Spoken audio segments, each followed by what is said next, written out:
যারা আন্দোলন করেছেন আওয়ামী লীগের দুঃশাসন থেকে মুক্তি পাওয়ার জন্য, তাদের মধ্যে বিভাজন বাড়ছে, বিভেদ বিভাজন বাড়ছে।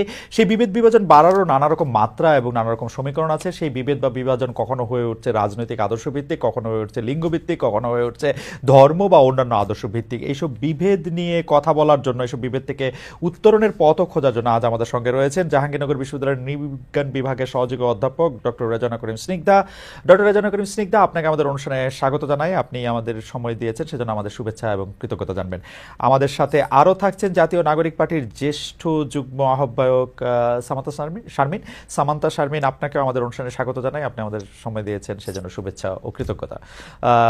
তো প্রফেসরের কাছে যাওয়ার আগে আমি সামান্তা শারমিন আপনার কাছ থেকে জানতে চাইবো যে অনেক বেশি দাবি দাওয়ার নিয়ে কথা হচ্ছে, অনেক বেশি পুলিশের লাঠি নিয়ে কথা হয়েছে, অনেক বেশি জলকামান আন্দোলনকারীদের নিয়েও কথা হয়েছে, কিন্তু আমরা একদম নারী ইস্যুটা, যে বিষয়গুলি এখন চলছে, ধর্ষণ বিরোধিতা, আইন বলা, আইন চাওয়া, রাস্তাঘাটে উত্তক্ত করা, মানুষকে কোনো পোশাক আশাকের ব্যাপারে প্রশ্ন তোলা, এটা নিয়ে আবার এক ধরনের কমিশন তৈরি করা। জাতীয় নাগরিক পার্টির আমি আর তালিকা লম্বা করলাম না, আমি একদমই বলি নারীর প্রতি দৃষ্টিভঙ্গির বিষয়ে জাতীয় নাগরিক পার্টির সুস্পষ্ট অবস্থান কি, মানে আমরা এই ব্যাপারে আপনাদের চিন্তাটা কি? ধন্যবাদ খালেদ মহিউদ্দিন ভাই। আপনার মাধ্যমে আপনার অনুষ্ঠানের সকল দর্শককে সালাম ও শুভেচ্ছা জানিয়ে শুরু করছি। সেই সাথে আমাদের সকলের যে কেন্দ্রবিন্দু, মনোযোগের কেন্দ্রবিন্দু গত কয়েকদিন ধরে যিনি ছিলেন, আসিয়া, উনি আজকে ইন্তেকাল করেছেন এবং উনি একটি দীর্ঘ সংগ্রামের মধ্য দিয়ে তার দেহাবসান ঘটেছে। এবং আমি বলবো যে এটা এটা একটা কিলিং, এবং তার বিধি আত্মার মাগফিরাত কামনা করছি। সেই সাথে আর কোনো বোন যাতে বাংলাদেশে এইভাবে ধর্ষিত না হন, কোনোভাবে বিব্রত না হন, কোনোভাবে হ্যারাসমেন্টের শিকার না হন, সেটার একটা আশা জানিয়ে আমি আমার বক্তব্য শুরু করছি। এখানে বাংলাদেশে যে ধরনের পরিস্থিতির মধ্য দিয়ে আমরা এই আজকের নতুন পরিস্থিতিতে এসে উপস্থিত হয়েছি, সেখানে নারীর অংশগ্রহণ, নারীর এখানে নিরাপত্তা, এই বিষয়গুলো সবসময়ই কোনো না কোনো সময়ে এটা কখনো মনোযোগের কেন্দ্রবিন্দু থেকে সরে গিয়েছে, কখনো কখনো আবার মনোযোগের কেন্দ্রবিন্দুতে এসেছে। কিন্তু যখনই মনোযোগের কেন্দ্রবিন্দুতে এসেছে, তখনই কোনো না কোনো ঘটনার মধ্য দিয়ে, যেটা মানে যথাযথ মর্মান্তিক কোনো না কোনো ঘটনার মধ্য দিয়ে এটা এসেছে। কিন্তু আমরা আমাদের জায়গা থেকে আমরা আমাদের পার্টিগত অবস্থান বলেন এবং সেই সাথে অভ্যুত্থানের মধ্য দিয়ে যে নতুন নিউ ফাউন্ড রিয়েলাইজেশন আছে, সেটার মধ্য দিয়ে আমরা আসলে নারীকে তার যে পলিটিক্যাল যে স্ফিয়ারে তার যে আবর্তন, সেটাকে আমরা যেভাবে একনলেজ করি, সেটার ব্যাপারে যদি আমি একটু বলতে চাই যে বাংলাদেশে প্রত্যেকটি মানুষের বিপক্ষে লেলিয়ে দেওয়া হয়েছে, এবং সেটার একটা একটা সুচারু মেকানিজম বাংলাদেশের মধ্যে আছে। এবং সেটার মাধ্যমে প্রত্যেকটি মানুষের বিরুদ্ধে প্রত্যেকটি মানুষকে মুখোমুখি অবস্থানে দাঁড় করিয়ে দেওয়া এবং এক ধরনের ভিলেন হিসেবে একে অন্যের কাছে প্রতিস্থাপন করার এক ধরনের প্রচেষ্টা এখানে আছে।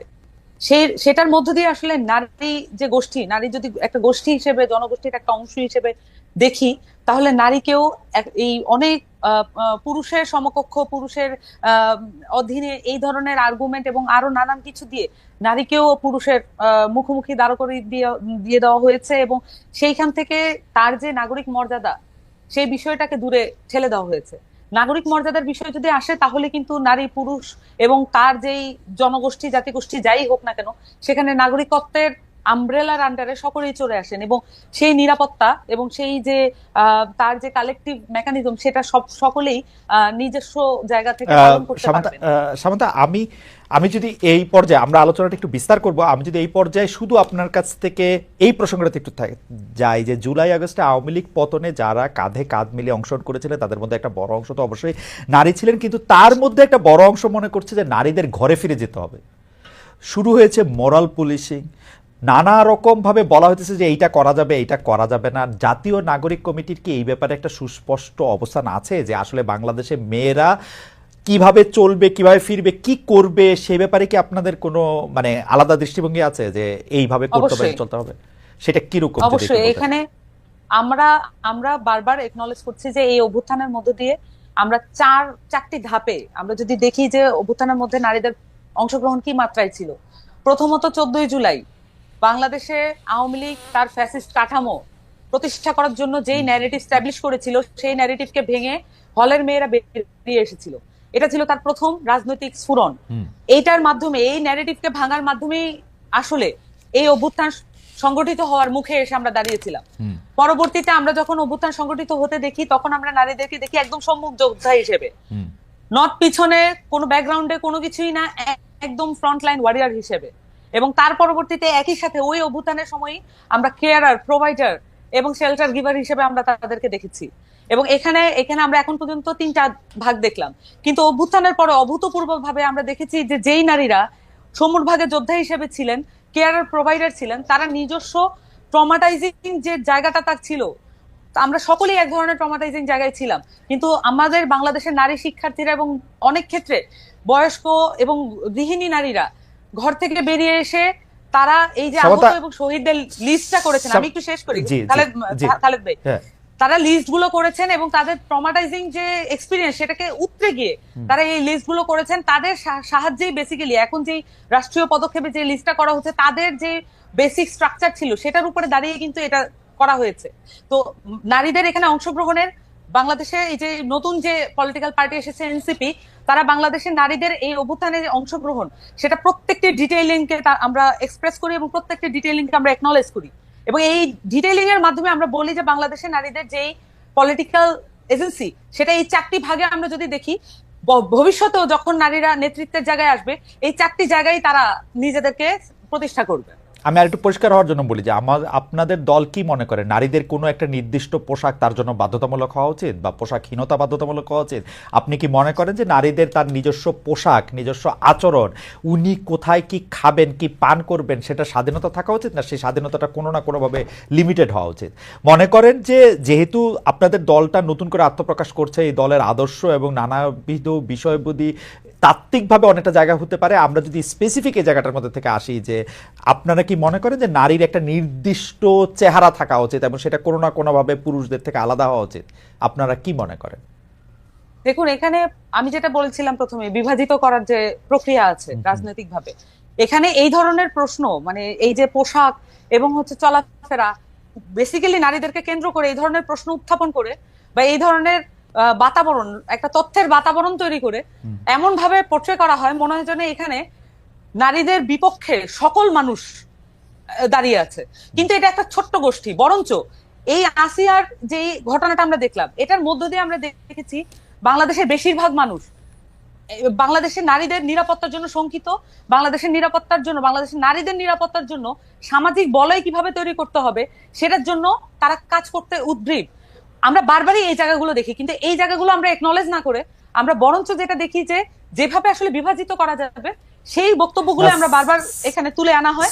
এবং তাতে সামান্তা, আমি আসলে বিভাজনের জায়গাটা যাইতেই চাচ্ছিলাম না, সেই জন্য আমি আপনাকে প্রশ্নটা যেটা করতে চাচ্ছি সেটা হচ্ছে যে জাতীয় নাগরিক পার্টি এইটা মনে করে কিনা। আমি কোনো বিভাজনের মধ্যে, আমি অনেক ধরনের প্রেসক্রিপশন দেখতে পাচ্ছি, কিন্তু প্রেসক্রিপশন এমন আসতেছে যে ধর্ষণ হইতো না যদি না সে একটা মাহারাম রেনে চলাফেরা করতো, ধর্ষণ হইতো না যদি না তার একটা পোশাক ঠিক থাকতো, ও এখানে এই দুষ্টামি করতেছে, সিগারেট খাইতেছে, তারা মারা ঠিক আছে। আমি বলতেছি হচ্ছে এই জায়গা থেকে জাতীয় নাগরিক পার্টির কি অবস্থাটা কি সেটা আমি বুঝতে চাইতেছি। খালেদ ভাই, একটা রাজনৈতিক পার্টি কখনোই এই ধরনের একটি বিষয়ে মন্তব্য করে না, তাদের মন্তব্য হয় ওভারঅল জনগোষ্ঠী কেন্দ্রিক। আমরা যখন নারীদের পোশাক আশাক কি হবে, পুরুষদের পোশাক আশাক কি হবে, শিশুদের পোশাক আশাক কি হবে, এই সবকিছুর জন্য যদি প্রয়োজন বোধ করি আমরা জাতিগতভাবে, তাহলে আমাদের জন্য বোর্ড গঠন করিয়ে দেওয়া হোক, রাষ্ট্রীয়ভাবে সেটা পৃষ্ঠপোষকতা দেওয়া হোক। আমরা তো এটা এইভাবে আর্গুমেন্ট করার বিষয় না, পার্টিগতভাবে আমরা মনে করি দায়িত্বশীল ভাবে যে কোনো বিষয়ের আর্গুমেন্ট যদি হয় দায়িত্বশীল ভাবে করা উচিত। এবং সেখানে আমার ব্যক্তিগত মতামত আমি কারো উপর চাপিয়ে দিতে পারি না। যারা এই বক্তব্যগুলো টুকরো টাকরা ভাবে দিচ্ছেন তারা বেশিরভাগই তাদের পার্সোনাল ফেসবুক অ্যাকাউন্ট ব্যবহার করলে সেগুলো দিচ্ছেন। আমরা আমাদের জায়গা থেকে মনে করি যদি কোনো কিছুর বিষয়ে জাতীয় ঐক্যমত প্রয়োজন হয়, এটা শুধু পলিটিক্যাল ইস্যু হতে হবে নট নেসেসারিলি। যদি পোশাকের বিষয়ে আসেন, ধরেন যে পুরুষের পোশাক কি হবে, নারীদের পোশাক কি হবে, শিশুদের পোশাক কি হবে, এই বিষয়ে আমাদের একটি ন্যাশনাল কনসেনসাস আমরা ডেভেলপ করতে চাই, তাহলে এটা রাষ্ট্রীয় পর্যায় থেকে উদ্যোগ নেওয়া হোক সেখানে অ্যানথ্রোপোলজিস্ট থেকে শুরু করে বায়োলজিস্ট এবং হচ্ছে যারা পোশাক ডিজাইনার আছে এবং যারা হচ্ছে আরো যারা গবেষক আছেন সকলকে ইনক্লুড করা হোক। আসেন আমরা আলাপ করি কিভাবে বাংলাদেশের মানুষ পোশাক পরবে। সামান্তা, ব্যর্থতাটা মনে হয় আমারই, আসলে আমি প্রশ্নটা বুঝতে পারতেছি না। আমি জানতে চাইতেছি জাতীয় নাগরিক পার্টির চোখে নারী আর পুরুষ দুইটা আলাদা অস্তিত্ব কিনা? ওকে, এটা একটা খুব গুরুত্বপূর্ণ কোশ্চেন। আমরা নাগরিক পার্টির পক্ষ থেকে আমরা বারবারই বলেছি যে আমরা মনে করি যে বাংলাদেশের নাগরিক মর্যাদা যদি নিয়ে আমরা কাজ করি এবং নাগরিক মর্যাদা নিশ্চিত করার ক্ষেত্রে নারী পুরুষ এবং তার পরিচয় যাই হোক, জনগোষ্ঠীর কিছু পরিচয় আছে, জাতিগোষ্ঠীর কিছু পরিচয় আছে, সেটা ছাপিয়ে গিয়ে আমাদের নাগরিক মর্যাদাকে গুরুত্ব সহকারে দেখতে হবে। যদিও এখন এমন বাস্তবতা আছে, আমরা মনে করি যে এখানে নারী সেল, নারী উইং এটা করে যে ধরনের বিভাজন এখনো, এটার মধ্যে দিয়েও কিন্তু কিছুটা বিভাজন হয়, কিন্তু এখনো সেই বাস্তবতা আছে বাংলাদেশে, এখনো সেই বাস্তবতা আছে, নারীদের সেই ফিল্ডের বাস্তবতা আছে। এখন আমাদেরকে এই জায়গাগুলো অ্যাড্রেস করার জন্য কিছু স্পেশালাইজ উইং প্রয়োজন হয়, কিছু স্পেশালাইজ জায়গা প্রয়োজন হয়। আমরা যেটা বিশ্বাস করি যে আমাদের নাগরিক কমিটির পক্ষ থেকে যে আমরা এমন একটা বাংলাদেশ চাই যেখানে আমাদেরকে 25% উইমেন বা 33% উইমেন রাখতে হবে। এটা আমাদেরকে জোরপূর্বক আর বলতে না হোক, যে কোনো লিস্ট করার সময়, যে কোনো নিয়োগের লিস্ট, নারী ও পুরুষ, জাতীয় নাগরিক পার্টির চোখে নারী ও পুরুষ সমান কিনা? নারী ও পুরুষ শুধু সমান না, এখানে নাগরিক মর্যাদার আন্ডারে, আমি বারবার বলছি, এখানে ওয়ার্ল্ড যদি আপনি পলিটিক্যাল সায়েন্সের জায়গা থেকে দেখেন, তাহলে যদি আপনি মডার্ন স্টেট হিসেবে বাংলাদেশকে রিপ্রেজেন্ট করতে চান, তাহলে যদি মডার্ন স্টেটের আমি নাগরিক পার্টির আমি বাংলাদেশ হিসেবে কি করতে চাই না চাই সেটা আমি চাই না, জাতীয় নাগরিক পার্টি কি চায় সেটা বলেন। আমি একদমই বলছি নারী পুরুষ সমান। যদি আপনি মডার্ন স্টেট হিসেবে যদি দেখতে চান এবং সেই সাথে মডার্ন স্টেটের আইডিয়া অনুযায়ী সিটিজেনকে যেভাবে দেখতে চান, সেভাবে নাগরিক পার্টি আসলে নারী পুরুষ বলেন এবং যত রকমের নাগরিক আছে সকলকে একই আমব্রেলা নিচে বিচার করবে এবং কারো নাগরিক মর্যাদা কোনোভাবে যদি ভুলন্ঠিত হয় সেটার বিপক্ষে নাগরিক পার্টি দাঁড়াবে। এবং সেই ক্ষেত্রে নারী আর পুরুষের মধ্যে কোনো বিভেদ আপনারা দেখছেন না জাতীয় নাগরিক পার্টি? আমি বলেছি এখানে বাস্তবতা আছে, আমি বারবার বলেছি এখানে বাস্তবতা আছে। এখনো আমার কি মনে হয় যে 2025 সালে, সামান্তা 2025 সালে আসি কি প্রশ্নটা এত কঠিন যে এটা আসলে বাইনারিতে জবাব দেওয়া যায় না যে নারী আর পুরুষ সমান কি সমান না? ভাই আমি এটা বাইনারি পলিটিক্স এর মধ্যে আজকে 53 বছর ধরে আমরা আছি, বাইনারি পলিটিক্স এর মধ্যে আমরা 53 বছর ধরে আছি। আমি আপনাকে প্রশ্ন করেছি নারী আর পুরুষ আপনি সমান দেখেন কিনা আপনার পার্টির চোখে? এই বাইনারিতে আপনি আসতে পারবেন না, এই বাইনারিতে আপনি আসতে পারবেন না। এবং এইসব জায়গা থেকে কখনোই বাইনারি ভাবে যে কোনো উত্তর দেওয়া দায়িত্ব জ্ঞানহীনতা। আচ্ছা ঠিক আছে, তাহলে আপনি বাইনারিতে না দিয়ে আপনি টারশিয়ারি ভাবে দেন যে নারী আর পুরুষ আসলে সমান না, নারী আর পুরুষ সমান। আমরা এই জায়গার মধ্যে ভাবে দিয়েছি, আমি বলেছি যে কনসেপচুয়ালি নারীকে আমরা কিভাবে দেখি এবং আমরা তার মর্যাদা নিশ্চিত করার জন্য কি ধরনের পদক্ষেপ নিতে পারি। আমি আপনার উত্তরটা বুঝতে পারি নাই, আমি আবার আসবো আপনার কাছে, আপনি সমান বলছেন কিনা সেটার ব্যাপারে আমি আপনার কাছে জানবো, আমি আবার আসবো আপনার কাছে। সামান্ত আপনাকে ধন্যবাদ। আমি ডক্টর রেজওয়ানা করিম স্নিগ্ধা আপনার কাছে জানতে চাইবো যে জুলাই আগস্ট আন্দোলনে নারীদের বড় বড় ভূমিকার কথা বলি, কিন্তু তারপর দৃশ্যপট অন্যরকম। আমরা কিন্তু একদম স্পেসিফিকলি ডক্টর স্নিগ্ধা আপনি এটা নিয়ে কাজ করেছেন, আমরা এটা অনেক কথা বলেছি। নারীদের মর্যাদার কথা এখন যারা বিরোধী দলে থেকে বলছে, বিশেষ করে আওয়ামী সমর্থক যাদের মধ্যে থেকে তারা বলেছে, সেই আমলেও আমরা নারীদেরকে নানাভাবে হেনস্থা হতে দেখেছি, নারীদের মর্যাদা আমরা ভুলুণ্ঠিত হতে দেখেছি, নারীদেরকে সবসময় আমরা একটা সেকেন্ড সিটিজেন হিসেবে দেখেছি। আমাদের একটা আলাদা একটা আশা ছিল যে নতুন রাজনৈতিক বন্দোবস্তে হয়তো বিষয়টা অ্যাড্রেস করা হবে, কিন্তু আমি জানি না যে সামান্তার বক্তব্যে আপনি আসলে খুব কনভিন্স হলেন কিনা।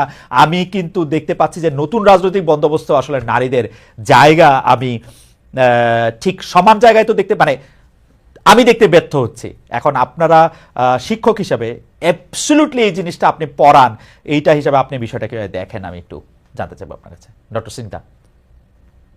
অনেক ধন্যবাদ খালেদ আপনাকে এবং সামান্তাকেও শুভেচ্ছা। আমরা এমন একটা সময় আজকে কথা বলছি যেখানে একটা শিশুকে আমরা হারিয়েছি এবং সেটা জাতিগতভাবে আমাদের জন্য অনেক একটা দুঃখজনক একটা ঘটনা, শুধু না ভীষণ রকমের লজ্জাজনক একটা ঘটনা। তো সেটা আমি আসলে স্মরণ করতে চাই।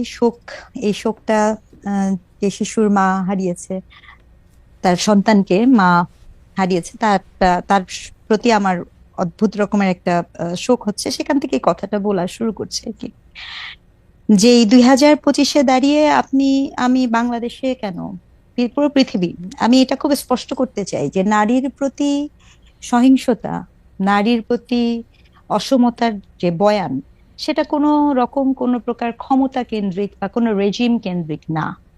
সেই বয়ানের মাত্রা মানে এই এই অসমতার মাত্রাটা আপনার সকল সময়ে বিরাজমান। এবং সেক্ষেত্রে আরো গুরুত্বপূর্ণ হচ্ছে যে যখন আপনি একটা বিশৃঙ্খল পরিস্থিতিতে থাকেন, যখন আপনি একটি একক পেশি শক্তির ক্ষমতার চর্চার মধ্যে থাকেন, যখন রাষ্ট্রীয় কাঠামো অনেক বেশি সহিংসতার মধ্যে থাকে, তখন ত্রাসের অন্যতম টার্গেট গ্রুপ হিসেবে নারী থাকে। সেক্ষেত্রে এখানে আমার বলতে বিন্দুমাত্র দ্বিধা নাই, আলাপটা কিন্তু ইকুইটির, আলাপটা ইকুয়ালিটির থেকেও সবচেয়ে বড় ইকুইটির, যেখানে আমার এমন নারী বান্ধব পরিবেশই নাই।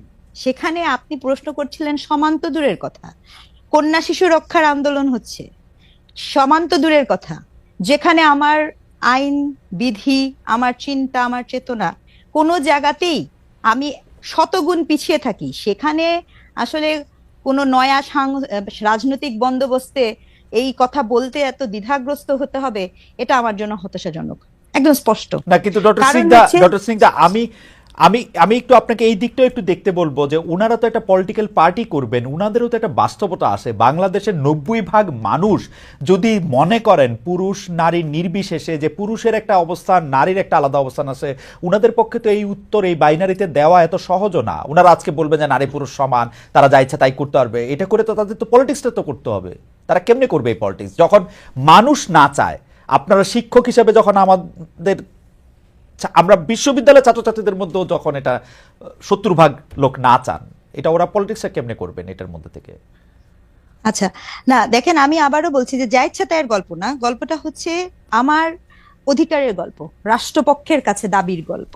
ঠিক আছে, আপনি পৃথিবীতে শিক্ষা ব্যবস্থা, সভ্যতা যদি সবাই পপুলিস্ট আচরণ করা শুরু করে, তখন কিন্তু সভ্যতা আগায় না।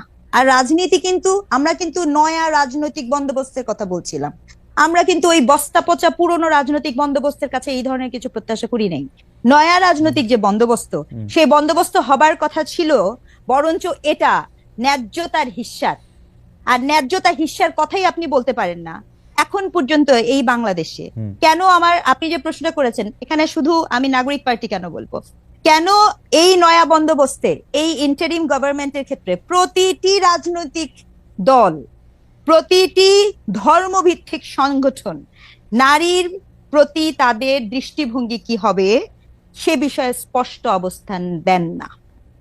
আমরা এটা কেন জানতে পারবো না? একদম স্পষ্ট, আমি একদম স্পষ্ট করে জানতে চাই।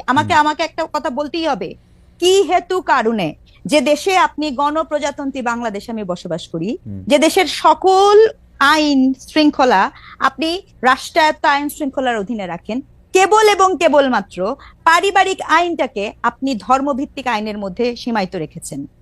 আপনি এখন বলতে পারেন ব্রিটিশ কোর্টের কথা, কিন্তু আমি আপনাকে বলে দিই সেই 200 বছর পুরানো কোর্টের লয়ের কথা দিয়ে তো চলবে না। আপনাকে আমি এটাও বলতে চাই, শুধুমাত্র আপনার সংখ্যাগরিষ্ঠ শব্দটা ব্যবহার করছি, সংখ্যাগরিষ্ঠের পারিবারিক ধর্মীয় অনুভূতিতে আঘাত না আনার কারণে আপনি পারিবারিক আইন করে রেখেছেন, যার দায় বহন করতে হয় এদেশের সনাতন নারীদেরকে, এদেশের খ্রিস্টান নারীদেরকে, এদেশের বুদ্ধিস্ট নারীদেরকে। কি কারণে? যদি এই কথা বলার সততা না থাকে, যদি এই অসমতার বিপক্ষে, অন্যায়ের বিপক্ষে কথা বলার সাহসিকতা না থাকে, তাহলে আর নয়া রাজনৈতিক বন্দোবস্ত কাকে? না ডক্টর সিংদা, এইটা তো আপনি আপনার জায়গা থেকে এটা একটা প্রয়োজন, বাস্তবতা বা সংখ্যাগরিষ্ঠের বিরুদ্ধে গিয়ে বা সংখ্যাগরিষ্ঠ যদি পছন্দ না করে সেটা কথা বলতেছেন, কিন্তু আপনার কাছে কি মনে হয় না যাদেরকে আপনি ভিকটিম ভাবতেছেন, যে আমি যদি সম্পত্তি বা পারিবারিক উত্তরাধিকারটা দিয়ে যদি বলি, তাদের মধ্যেকার 80% 90% 100% মানুষ যদি মনে করে যে না ঠিক আছে, তাহলে তো সেটা আপনি কি উপর দিকে চাপিয়ে দেওয়ার চেষ্টা করছেন কিনা, উপর থেকে চাপিয়ে দেওয়ার চেষ্টা করছেন কিনা, তারা যদি মনে করে ঠিক আছে? আচ্ছা, আমি কোনো কিছু চাপিয়ে দেওয়ার চেষ্টা করছি না। দেখেন, গ্যালিলিও অনেকবার বলেছে পৃথিবী সূর্যের চারপাশে ঘুরে, এজন্য গ্যালিলিওকে আপনি গৃহবন্দী করেছেন, তাই বলে সত্যটা পরিবর্তন হয়ে যায় না। ব্যাপারটা চাপানোর না, ব্যাপারটা বোধের। যেমন মনে করেন, আমি আপনাকে একটা সিম্পল উদাহরণ দিই। আপনি বলছিলেন সম্পত্তি তো পরের কথা। আপনি দেখেন সনাতন হিন্দু আইনে একজন নারী যতই নির্যাতিত হোক, শুধুমাত্র এই পারিবারিক আইনি ধারা, এখন মনে করেন যে হিন্দু নারী, তার জন্য তো মানে ইন্ডিয়া একটা আইডিয়াল হতে পারে, তারা তো ওখান থেকে সরে এসেছে। সে একটা ডিভোর্স নিবে, নির্যাতনের শিকার হয়ে সে একটা ডিভোর্স নিবে, সেই ডিভোর্সও সে নিতে পারছে না বিকজ আপনি সেটা করতে দিচ্ছেন না।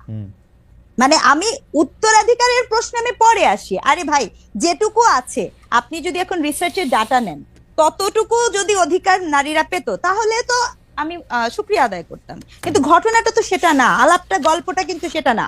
গল্পটা হচ্ছে একটা পক্ষের সাথে কন্টিনিউয়াস সিস্টেমেটিক আকারে, আবারও বলছি কাঠামোগত আকারে রাষ্ট্রীয়ভাবে যখন বৈষম্য করা হয়, গল্পটা কিন্তু সেখানে। আপনি কি জানেন যে এই যে শুধু সনাতন না, আমি আপনাকে এটাও বলি খ্রিস্টান নারী পর্যন্ত আপনার করতে পারছে না, তাহলে এখানে তো আমার দেশে তো এই মানুষগুলোও আছে। আপনি মনে করেন অনেক নির্যাতনের শিকার হবেন, তাও আপনি এটা করতে পারবেন না। আরো আমি আপনাকে বলি, আপনি এই কাঠামোর মধ্যে এই যে আজকে আমি দেখছিলাম যে ঘটনাটা আজকে ঘটেছে, এই বিষয় নিয়ে হয়তো বা পরে আরো বিস্তারিত কথা বলার সুযোগ হবে। দেখেন এই যে ধর্ষণের শাস্তি নিয়ে কথাবার্তা বলছেন, এটা তো ধর্ষণ না, এটা তো attempt to murder, it's murder case, গল্প ওখানে শেষ, এটা নিয়ে আমরা ভিন্ন আলাপ করতে পারি। আমার প্রশ্ন হচ্ছে এইসব এগুলো না প্রতিটা জিনিস অনুভূতির রাজনীতিকীকরণ, আমি আবার রিপিট করছি শব্দটা, আপনি একটা অনুভূতির পলিটিক্স করছেন, এরকম কিন্তু শুধু একটা ঘটনা না, ইতিমধ্যে আপনার কাছে যে ডাটা থাকে রাইট, আপনি ঠিকই বলেছেন ডক্টর স্নিগ্ধা। আমরা কিন্তু দেখি যে যেসব দেশে আইন কানুন আছে বলে আমরা জানি সেসব দেশের মধ্যেও কিন্তু আসলে এই ধরনের ঘটনা অনেক ঘটে, কিন্তু নাগরিকরা এক ধরনের শান্তিতে থাকে যে এই ধরনের ঘটনা ঘটিয়ে কেউ পার পাবে না, এরকম ঘটনা যাতে রোধ করা যায়, সেজন্য বাচ্চাদের প্রতি সহিংসতা যাতে দূর করা যায় সেজন্য আসলে অনেক স্টিং অপারেশন হয়, তাদের অনেক শাস্তি হয়, তাদের আসলে যে একবার ধরা পড়ে সে সামাজিক এবং আইনগতভাবে খুবই অপাঙ্ক্তেয় লোকে পরিণত হয়, তার জন্য সারা জীবনের এটা। কিন্তু বাংলাদেশে এইটা আমরা দেখি না কেন? আমি এই প্রশ্নটা আপনাকে করে রাখতে চাই যে বাংলাদেশের মানুষের মধ্যে এই ফিলিংটা নাই কেন যে রাষ্ট্র এটাকে ঠিক করবে? একটা পক্ষকে কেন বলতে হয় যে কোরআনের ল দিয়ে যদি ধর্ষণের আইনের বিচার করা যাইতো বা নারীর প্রতি সহিংসতা হলে এটা থাকতো না? আরেক পক্ষকে কেন বলতে হয় যে একটা সামারি ট্রায়াল করতে হবে, যেখানে বাংলাদেশের মতো একটা দেশে? আপনি এইটা আমাদের যদি একটু বলেন, আমরা একই প্রশ্নে আসলে মানে কাছাকাছি প্রশ্নে আমরা সামান্তার কাছে যাব যে আসলে এই যে এরকম একটা ঘটনার পরে এই যে প্রতিবাদ, এই যে আন্দোলন, এইটার মধ্যে আসলে নাগরিক পার্টি এটাকে কিভাবে দেখে, সামান্তা এটাকে কিভাবে দেখে, এবং আমরা আপনার কাছেও জানতে চাইবো যে প্রফেসর স্নিগ্ধা যে এটা আসলে কি করা উচিত, আইডিয়ালটা আসলে কি করা উচিত। আমি সামান্তার কাছে প্রশ্নটা এইভাবে করতে চাই যে ধর্ষণ বিরোধী পদযাত্রায় 12 জনের বিরুদ্ধে যারা মামলা করেছে তারা বাম সংগঠনের সাবেক নেতাকর্মী, এবং এইটাকে আসলে এরা বাম নাকি আবার এটাকে বলা হচ্ছে যে আলট্রা রাইট, কারা আসলে এটার মধ্যে অংশগ্রহণ করতেছে, তারা আসলে কি দেখতে চায়, মোরাল পুলিশিংটাকে আসলে জাতীয় নাগরিক পার্টি আসলে কিভাবে দেখতেছে? মোরাল পুলিশিং এর মধ্যে কিন্তু শুধু নারী নাই সামান্ত, আপনি জানেন আমি গতকাল দেখতেছিলাম যে বাংলাদেশে একটা জেলায় প্রকাশ্যে ভিডিও করে একটা লোক খাচ্ছেন, তাকে বের করে এসে কান ধরে উঠা বসা করা হচ্ছে। এইসব ক্ষেত্রে আসলে আপনাদের অবস্থানটা কি? মানে আমি তো জীবনে এরকম শুনি নাই, নাকি শোনা গেছেও এইটাই করা উচিত, আমি জানি না আসলে। প্লিজ এনলাইটেন মি, আমাকে একটু বলেন সামান্তা যে মোরাল পুলিশিং, এবং সেটা শুধু নারীদের এগেনস্টে না, খাদ্যরত অবস্থায় রেস্টুরেন্ট থেকে একজনকে ধরে নিয়ে এসে কেন তুমি রোজা করলা না, কান ধরে উঠবস করো, এইসব ক্ষেত্রে আপনাদের অবস্থানটা যদি একটু বলতেন। জি ধন্যবাদ। এখানে আমরা যে ভিডিওটার কথা আপনি বললেন, প্রথমত আমরা যদি দেখি বাংলাদেশে আওয়ামী লীগ যখন তার ফ্যাসিস্ট কাঠামোর প্রতিষ্ঠা করার জন্য যে কি কি টুলস ব্যবহার করেছে, যদি আমরা দেখি যে তারা সামাজিকভাবে আমাদের যে বোঝাপড়ার জায়গাটা সেটাকে নষ্ট করেছিল, সেটা যদি নষ্ট না হতো তাহলে হচ্ছে এই জায়গাটা তৈরি হতো না। আর আমরা অ্যাডিশনালি যদি দেখি যে এই যে ভিডিওটা ভাইরাল হয়েছে তার পরিচয়টা আপাতত পক্ষে জানা গেছে যে উনি ছিলেন বণিক সমিতির একজন নেতা। এখন বণিক সমিতি বা এই ধরনের সমিতিগুলোতে এখন কারা এসছেন সেটা যদি একটু তলিয়ে দেখা যায় তাহলে বেরিয়ে পড়বে। আমরা তো পার্টি করেছি 1 সপ্তাহ হয়নি, বা আমাদের পার্টি হয়েছে মাত্র 13 দিন হলো, 2 সপ্তাহের কিছু বেশি। তো এই সমিতিগুলোতে কারা আছেন এগুলো একটু চেক করলেই দেখা যাবে যে কারা আসলে এই ধরনের মনার পুলিশিং এর সাথে আগেও যুক্ত ছিল। এই ধরনের ভিডিও কিন্তু আজকে নতুন না, আওয়ামী লীগের সময় অসংখ্যবার এই ধরনের ভিডিও আমরা দেখতে পেয়েছি, এবং এই ধরনের ভিডিওর মধ্যে দিয়ে এক ধরনের সামাজিক অস্থিরতা তৈরির জন্য এই ধরনের ভিডিও করা হয়ে থাকে বলে আমরা বিভিন্ন সময়ে আমি যতটুকু ভিডিওটা দেখে যেটা আমি বুঝছি সেটা হচ্ছে যে ভদ্রলোক এটা করছেন তিনি দৃষ্টান্ত উপস্থাপন করার জন্য এই ভিডিওটা করছেন। আসলে এটা আমার কাছে মনে হয় উপস্থাপন করার জন্য এই ভিডিওটা করুক, উনি এই ধরনের কাজ করতে পারেন। আমার প্রশ্ন ছিল যে জাতীয় নাগরিক পার্টির এই মোরাল পুলিশিং রেস্টুরেন্টে খাদ্য গ্রহণ করা অবস্থায় রমজানে, ওনার কথা আপনি বাদ দেন, আমি আপনার সাথে একমত যে এই ধরনের বিভেদ আগে সৃষ্টি করে। জাতীয় নাগরিক পার্টির অবস্থান কি? মানে আমি যদি রোজা না রাখি আমি কি রেস্টুরেন্টে বসে খাইতে পারবো নাকি আমাকে কান্দের উঠবোস করতে হবে? মোরাল পুলিশিং কোনোভাবেই সমর্থনযোগ্য নয়। আপনার সামাজিক এক ধরনের বোঝাপড়া তৈরি করতে হবে। সামাজিক যদি বোঝাপড়া তৈরি না হয়, যতই আইন করেন না কেন এই ধরনের জিনিস ঘটতেই থাকবে। আমাদের সামাজিক বোঝাপড়া কিন্তু নষ্ট করার জন্য, এটা রাষ্ট্রের করায়ত্ত করার জন্য এক ধরনের প্রক্রিয়া আছে। এখন আমি আপনাকে বলি, আপনি বলেছেন যে মোরাল পুলিশিং এবং যে পুলিশের যে অ্যাকশন গত কয়েকদিন, আপনি এটাও প্রশ্ন করেছেন। দেখুন, এখানে আমাদের মুভমেন্টের সাথে, মানে এই যে আপরাইজিং এর সাথে যুক্ত অনেকেই কিন্তু গতকাল গ্রেফতার হয়েছেন, এবং এটার মধ্য দিয়ে পুলিশকে আমরা কিভাবে দেখবো সেটা কিছু, কালকে কিন্তু 2টা ভিডিও এসেছে। এক হচ্ছে যে গত পরশু 2 দিন ধরে, যে এক হচ্ছে যে 12 জনকে গ্রেফতার করার পূর্ব মুহূর্তে, গ্রেফতার করার আগের যে প্রেক্ষাপট সেটা নিয়ে অনেকগুলো ভিডিও এসেছে, এবং সেই সাথে একটি ছেলেকে ঘাড়ে ধাক্কা দিয়ে পুলিশ প্রিজন ভ্যানে তোলা, এবং তার একদম ভিডিওর মধ্যে স্পষ্টভাবে তাকে তার অন্যায়ের অধিক শাস্তি দেওয়া, মানে অধিক শাস্তি দেওয়ার অ্যাপারেন্টলি, যদিও এটা আদালতে প্রমাণযোগ্য হবে, কিন্তু অ্যাপারেন্টলি অধিক বল প্রয়োগের মাধ্যমে পুলিশ কর্তৃক গ্রেফতার, এটাও তো আমরা আগের রেজিমে দেখেছি। তাহলে আমরা তো এখানে চেঞ্জটা ওই অর্থে পার্টিকুলার ইস্যু ধরে যদি বলি, এই অর্থে কিন্তু আমরা এই সেকেন্ড ভিডিওর ক্ষেত্রে আমরা দেখতে পাইনি। আবার প্রথম ভিডিওর ক্ষেত্রে আমরা যদি দেখি যে প্রথম যে ঘটনাটা ঘটেছে, যে শাহবাগের থেকে তারা চিফ অ্যাডভাইজারের বাসভবনের দিকে বা ওই কোথাও ওই দিকে যাওয়ার তারা চেষ্টা করছিলেন, কিন্তু এখানে আমরা যদি দেখি ধর্ষণ বা এই ধরনের নারীর নিরাপত্তা, এটা একটা খুবই জনগুরুত্বপূর্ণ মানে ইস্যু। সেটা নিয়ে নানান পক্ষের সাথে আমাদের যে আলোচনা তৈরি করার যে স্কোপটা আছে, এই মুহূর্তে রাজনৈতিক যেই স্কোপটা আছে, সেইটাকে আগে কখনোই ছিল। আমরা এখন চাইলে সকল রাজনৈতিক দল, সকল যারা রাজনৈতিক পক্ষ এবং যারা এনজিও যারা কাজ করে, তাদেরকে নিয়ে কিন্তু এখন একটা জাতীয় ঐক্যমত্যের জন্য, আমি কমিশনের কথা বলছি না, আমি বলছি জাতীয় ঐক্যমত্যের জন্য এখন একটা সুবর্ণ সুযোগ আমাদের সামনে এসেছে। আমরা এই সামান্তা, আমি 2টা বিষয় আপনাকে একটু আলাদা আলাদা প্রশ্ন করি। প্রশ্ন নাম্বার 1 হচ্ছে এই মোরাল পুলিশিং নিয়ে আসলে জাতীয় নাগরিক পার্টির কি অবস্থান? মানে আপনারা কি রমজানে মানে হোটেল রেস্টুরেন্ট সব বন্ধ রাখার পক্ষে? কেউ যদি খায় তাহলে সেইটার থেকে বের করে নিয়ে এসে কান ধরে উঠবোস করার পক্ষে? খালেদ ভাই, এটা তো আসলে মানে অ্যাবসার্ড যে আমাদেরকে এই প্রশ্নগুলো মানে আমি বলি না, আমি বলি কেন অ্যাবসার্ড, যে আসলে তাহলে পারসেপশনটা কি, মানে পারসেপশনটা কি এরকম যে আমরা এই ধরনের বিষয়কে এন্ডোর্স করতে পারি, এই সম্ভাবনা আছে, এই কারণে প্রশ্নটা ক্লিয়ার করে নেওয়া না। কারণ হচ্ছে যে আমরা একটা পরিষ্কার অবস্থান চাই। আপনার কোনো পারসেপশন থেকে না, পরিষ্কার অবস্থান হচ্ছে আপনি শুধু বলেন যে আপনারা এর বিপক্ষে, তাহলে আমি পরবর্তী প্রশ্নটা করতে পারি। না, আপনি যদি বলেন পক্ষে, তাহলে আমি পরবর্তী প্রশ্নটা না। এই পারসেপশন কি হয়েছে জানেন? আমি আপনাদের বলি, গত 53 বছর ধরে পারসেপশন কোনটা কার পক্ষে কখন রাখবো সেইটা হচ্ছে, প্রফেসর সিংদা এটা ঠিকই বলেছেন, এটা এক ধরনের পপুলিজম দিয়ে ঠিক করা হয়েছে আগেকার রাজনৈতিক দলগুলা। আপনাদের অবস্থানটা সেই জন্য, আপনারা আমাদের আশা, আপনারা আমাদের লাস্ট বেট, যে আপনারা আসলে কোন জায়গার মধ্যে দাঁড়ায় আছেন। দেখেন, আপনাদের একজন সমন্বয়কের বক্তব্য পড়ে আমরা একরকম বুঝি, আবার মাহফুজ সাহেব আরেকটা বক্তব্য দেন, আমরা আরেক রকম বুঝি। আপনাদের একটা অবস্থান থেকে আমরা একরকম জানি। নাহিদ সাহেব উপদেষ্টা হিসাবে রিটায়ার করার আগে, মানে কি বলে, পদত্যাগ করার আগে তার সম্পত্তির হিসাব ঘোষণা করেন, অন্য উপদেষ্টারা কেন করেন না? নাহিদ সাহেবকে যখন একটা বিষয়ের মধ্যে অনেকগুলো বিষয় ঢুকে গেল, অ্যাবসলিউটলি, সেই জন্য আমি বলতেছি যে পারসেপশন এখানে কোনো ব্যাপার না। আপনি আমাকে শুধু বলেন যে আপনাদের অবস্থান কি, আপনারা কি চান যে রমজানে, যেমন এখানে আমরা জামাতে ইসলামীকে দেখছি যে ওরা স্পষ্ট বলছে যে রমজানে দোকানপাটগুলি বন্ধ রাখতে হবে, কেউ দোকানপাট খোলা রাখতে হবে না। আমরা বলি, আমরা আমাদের জায়গা থেকে যেটা আমরা মনে করি যে কোনো ধরনের মানে কোনো অন্যায়কারী ছাড়া কাউকে পুলিশি কায়দায় বা কোনো ধরনের তার বডিলি হার্ম করা, এটা অত্যন্ত গর্হিত অপরাধ। এই ধরনের এটাকে যদি আমরা মরাল পুলিশিং বলি, তাহলে এটা মরাল পুলিশিং এর বিরুদ্ধে আমরা আছি।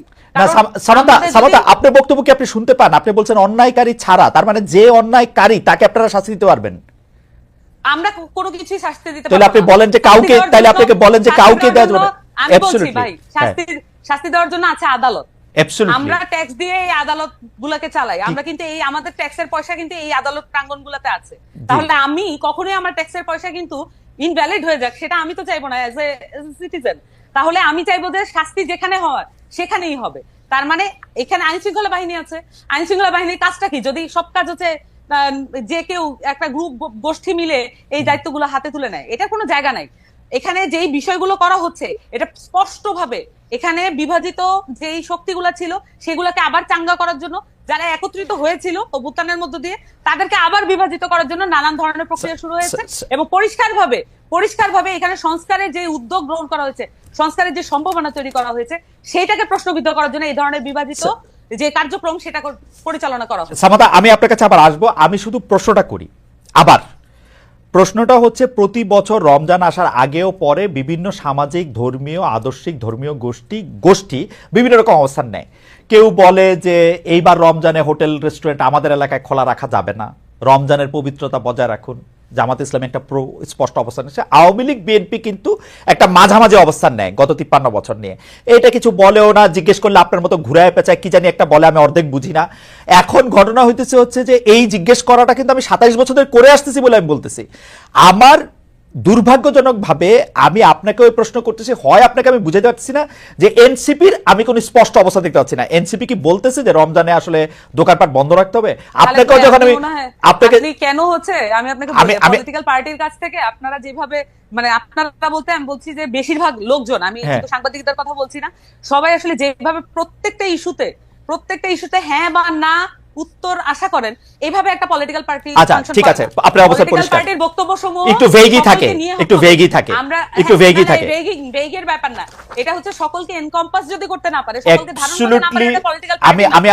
আমি আপনাকে সামান্তা, আমি আপনাকে সিউরিটি দিয়ে বলতেছি, আপনি যে এখন যেরকম করে কথা বলতেছেন অ্যাবসলিউটলি এরকম করে বিএনপি এবং আওয়ামী লীগ কথা বলছে গত 53 বছর আমাদের সঙ্গে। আপনি আমাকে একটা এই যে এখন যে বললেন, আমরা ভিডিও দেখাই, আমি ভিডিও না দেখা, আমি আপনাকে বলতেছি তো, আপনি আমি বলছি যে এখানে প্রত্যেকটা ইস্যুতে প্রত্যেকটা ব্যাপারে যখন হ্যাঁ না অবস্থানে যেতে হয়, আমি বলছি হ্যাঁ না অবস্থানটা দায়িত্ব জ্ঞানহীন আচরণ। এইটা যে কেউ বলেছে, এটা আপনি আমাকে দেখায়। আমি বলতেছি হ্যাঁ না অবস্থান ওকে, কিছু ব্যাপারে আমরা এমনিতে একটা লাস্ট একটা লাইন বলি, লাস্ট একটা লাইন। আমরা যে সামাজিক, আমরা যদি মানে পলিটিক্যাল পার্টি করে বলে আমরা শুধু রাষ্ট্রীয় অবস্থান নিয়ে কথা বলবো, বাংলাদেশের প্রত্যেকটা ব্যাপারে যে অনেকগুলো বিষয় জড়িত থাকে, এটাকে ডিসকার্ড করে, এটাকে আনএকনলেজ করে, এটাকে ফেলে দিয়ে আমরা এটা করতে চাই না। আমরা মনে করি যে এই বিষয়গুলো জনগুরুত্বপূর্ণ, এগুলো সামাজিক ব্যাপার, এবং সামাজিকভাবে সলভ করার জন্য যদি রাষ্ট্রীয় কোনো উদ্যোগ নিতে হয়, এবং আমরা মনে করি যে সেটার ব্যাপারে আগ্রহী এবং উদ্যোগ নেওয়া উচিত, আমরা এটা মনে করি। ওকে, থ্যাংক ইউ আপনাকে। আমি একটু দর্শকদের কাছে জানতে চেয়েছিলাম, ধর্ষণ মামলার বিচার 90 দিনের মধ্যে শেষ করতে চান আইন উপদেষ্টা অধ্যাপক আসিফ নজরুল। দর্শক এমন উদ্যোগ বাস্তবায়ন হবে বলে মনে করেন কিনা?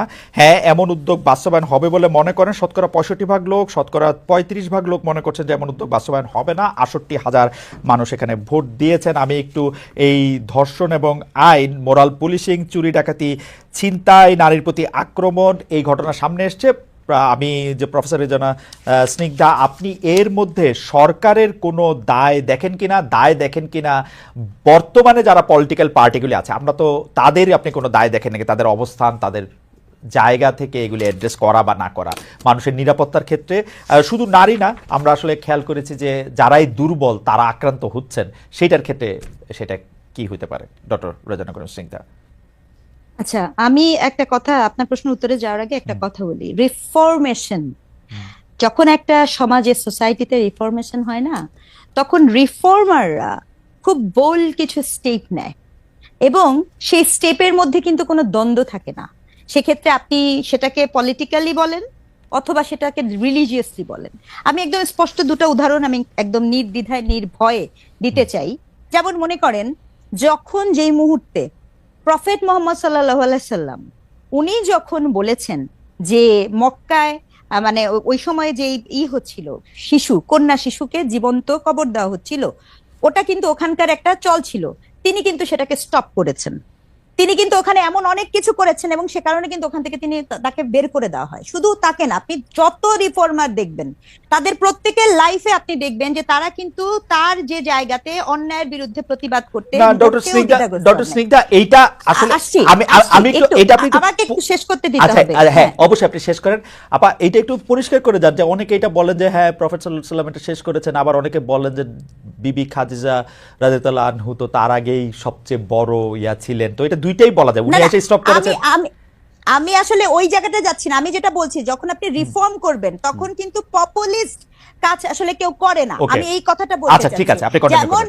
আপনি যেমন মনে করেন, আপনি এরপরে দেখেন যেই মুহূর্তে আপনার রাজা রামমোহন রায়, ঠিক আছে, সতীদাহ প্রথা, এটা কিন্তু ভীষণ রকমের একটা রিলিজিয়াস প্রথা। সতীদাহ প্রথাকে তিনি কি করলেন, সেটাকে তিনি নিষিদ্ধ ঘোষণা করলেন। বা বিদ্যাসাগর যখন বিধবা বিয়ে করলো, তখন কিন্তু সেটাও কিন্তু রিলিজিয়াস সেন্টিমেন্টে ভীষণ রকমের লাগে। তাহলে তারা এই স্টেপটা নিয়েছিল বলেই আজকে কিন্তু আপনি এই জায়গায় আসতে পেরেছেন।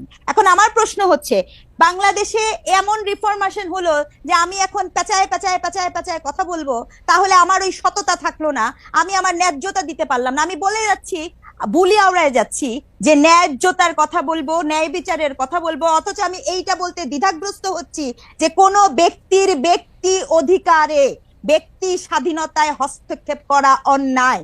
তখন আর কিছু বলার থাকে না। That is very unfortunate. কারণ আমরা এই জন্য নয়া বাংলাদেশের স্বপ্ন দেখি নাই, আমরা এই জন্য পার্টিসিপেট করি নাই। ঠিক আছে, আপনি যে প্রশ্ন করেছিলেন, আমি এই জন্য আপনাকে বলেছি যে ব্যাপারটা শুধু আপনি যে কোনো ইস্যুতে নিবেন, রাষ্ট্রে নিবেন, সেটাই কিন্তু কামনীয়। আপনি ডিফরমেশন হচ্ছেন, আপনি দলের কথা বলেন। ঠিক আছে, পৃথিবীর যে কোনো দেশের হিস্ট্রি আপনি যখন দেখবেন, তারা যখন এটা ফরমেশনের মধ্যে দিয়ে যায়, তখন কিন্তু কতগুলো বোল্ড স্টেপ নেওয়া হয়। এই বোল্ড স্টেপ নেওয়াটার সুবর্ণ সুযোগ ছিল বাংলাদেশের হাতে এই মুহূর্তে। সেটা যখন হাতছাড়া হয়ে যায়, তখন স্পিরিট নষ্ট হয়ে যায়। আপনি কি এখানে কি আমরা মমতাজের গান শুনতে বসছি? না, বসি নাই। আমরা এখানে পপুলার হতে বসি নাই। ঠিক আছে, আমরা এখানে ওই কথা শুনতে বসি নাই। আপনার ওই যে কোন র্যাপার বলেছে যে আমি আপনার করি দেখে, আমি গান গাওয়া হারাম দেখে আমি গানের টাকা দিয়ে খাই না, কিন্তু বাড়ি করি। এই আলাপ, এই অযৌক্তিক আলাপের মধ্যে কিন্তু আমরা শুনতে আগ্রহী না। আমরা একটা যৌক্তিক, একটা ন্যায্যতা, অন্যায়ের বিপক্ষে গল্প করা, কথা বলা, এরকম সৎ সাহসিকতা দেখতে চেয়েছি। আপনি আমাকে এটা একটু বুঝায় বলেন, আমি এটা একটু বুঝতেই চাই। যে প্রশ্নটা আপনি আমাকে করেছিলেন, সে প্রশ্নের উত্তরে আমি একটা কথা বলতে চাই। যে আপনি যে বললেন, খালেদ ভাই, আপনি আপনার প্রশ্নটা আরেকবার করেন। আচ্ছা, আমি আপনাকে বলতে চাইছিলাম যে এইটা যে সরকারের বা রাজনৈতিক দলগুলির মধ্যে আপনি আসলে এই যে মোরাল পুলিশিং বলেন, ব্যক্তির অধিকার ক্ষুণ্ণ করার কথা যেটা আপনি বললেন, বা দুর্বলের প্রতি আক্রমণের কথা বলেন, শুধু নারীর প্রতি না, যে কোনোভাবে, যে যখন সংখ্যালঘু, সে যদি এখন আদিবাসী হয়, সে যদি এখন গরিব মানুষ হয়, সে যদি এখন পাহাড়ি হয়, মানে সে যেরকমই হোক, মানে তার নারী হইতে হবে না, সে দুর্বল হইলেই যে তার প্রতি আক্রমণ। এখানে একটা কথা বলি, এই যে টার্মটা আছে না, কোড অ্যান্ড কোড, সংখ্যালঘু, এটাও না খুব মজার। কেন জানেন? বাংলাদেশে 51% নারী, তারপরও নারীর অধিকার বিবেচনায়, নারীর জীবন বিবেচনায় সে তো মাইনরিটি হয়ে আসে। তার মানে কি, সংখ্যালঘুত্ব আসলে কি জিনিস? সংখ্যালঘুত্ব হচ্ছে তার অধিকার, তার স্বাধীনতা, তার চলাফেরার জন্য আপনি যেই সিস্টেমেটিক আপনি একটা বৈষম্য করে রেখেছেন, সেটার কথা বলা হচ্ছে, তাই না? রাজনৈতিক দলগুলো, আমি এখানে কোনো একক রাজনৈতিক দলগুলো বলবো না। শোনেন, গত 53 বছর ধরে হয়েছে কি, আওয়ামী লীগের কে ধরছিল হচ্ছে জামাত শিবির ভাইরাস, যা কিছু দেখতো তারা বলতো শিবির জামাত। এখন এদের কি হয়েছে? এদেরকে আওয়ামী ভাইরাস ধরছে। কোনো কিছু হলেই আপনি বলেন এটা আওয়ামী লীগ করছে। আমরা জানি না এটা, আমরা কি এটা জানি না? আমরা কি বাংলাদেশের 15 বছরের এই গল্পটা জানি না? রাইট, বাংলাদেশের রাজনৈতিক বাস্তবতার মধ্যে আসলে আমি এটা করতে পারি নাই বা আমি এটা পারি না, এটা বলার কোনো চল নাই। এটা আওয়ামী লীগ ভুল করছে, আওয়ামী লীগের সময় এটা জামাত এবং বিএনপির উপরে দোষ চাপানো, এটা এরকমই ছিল। কিন্তু আমি প্রশ্নটা একটু করি ডক্টর স্নিগ্ধা, আমার এই পর্যায়ে আপনার কাছে প্রশ্ন হচ্ছে যে আপনি বলছেন নয়া রাজনৈতিক বন্দোবস্তের মধ্যে আপনি একটা স্বপ্ন দেখতেছিলেন, কিন্তু নয়া রাজনৈতিক বন্দোবস্তের মধ্যে আপনি কোন জায়গায় এটা পাইছেন যে ব্যক্তি অধিকার ক্ষুণ্ণ করা হবে না, বা ব্যক্তি অধিকার ক্ষুণ্ণ বলতে আমরা যেটা বুঝতেছি সেইটা আমরা বুঝতেছি। আমি তো সামান্তার কথা স্পষ্ট বুঝতে পারতেছি যে সামান্তা কি বলতে চাইতেছে, এনসিপি কে আমার বোঝা হইতেছে, কিন্তু এর মধ্যে দিয়া ওরা বলতে চাইতেছে এগুলো আমরা অ্যাড্রেস করবো না। আপনি এগুলো অ্যাড্রেস করলে, আমি যদি এগুলো অ্যাড্রেস করি, সামান্তা একটা প্রশ্নের ঠিক মানে সোজা জবাব দিচ্ছে না। সামান্তা এটাকে ঘুরায়া পেঁচায়া জবাব দিতেছে, কারণ হচ্ছে যে সে জানে তাকে পলিটিক্স করতে হবে। আমি যাকেই জিজ্ঞেস করি সে এরকম করেই বলবে, কারণ এটার মধ্যে তার ব্যক্তি অধিকারে ঘোষণা কইরা যে রাজনৈতিক বন্দোবস্তের জায়গা, সেটার জন্য আমরা তৈরি কিনা সেই প্রশ্ন আগে, ওরা তৈরি কিনা সেই প্রশ্ন করার আগে। আপনার সেরকম মনে হয় না যে কেন ব্যক্তি অধিকারের প্রসঙ্গটা আপনি কোথায় পাইলেন? কোথায় ওরা বলছে যে ব্যক্তি অধিকার নিশ্চিত করবে সবার? বলেন। আমি কিন্তু এখানে কোন নাগরিক পার্টিকে, এনসিপি কে প্রশ্নটা করিনি। আমি বলেছি যে স্পিরিট থেকে আমরা এই যে একটা অভ্যুত্থান, বাংলাদেশে তো একটা অভ্যুত্থান হচ্ছে, গণ অভ্যুত্থান হচ্ছে, সেই অভ্যুত্থানের একটা স্পিরিটের কথা আমি বলছি। যে অভ্যুত্থান আমাকে স্বপ্ন দেখাইছিল, তখন কিন্তু কেউ বলে আমাদের রাস্তায় বলছিল না যে তোমার ওড়না ঠিক আছে কিনা। ওড়না ছাড়া মেয়েটা যখন বুকটা পেতে দিয়ে তার একটা অপরিচিত পুরুষকে যখন বাঁচাইছিল প্রিজন ভ্যানের সামনে থেকে, তখন কিন্তু কেউ প্রশ্ন করে নাই মাহারাম আছে কি নাই।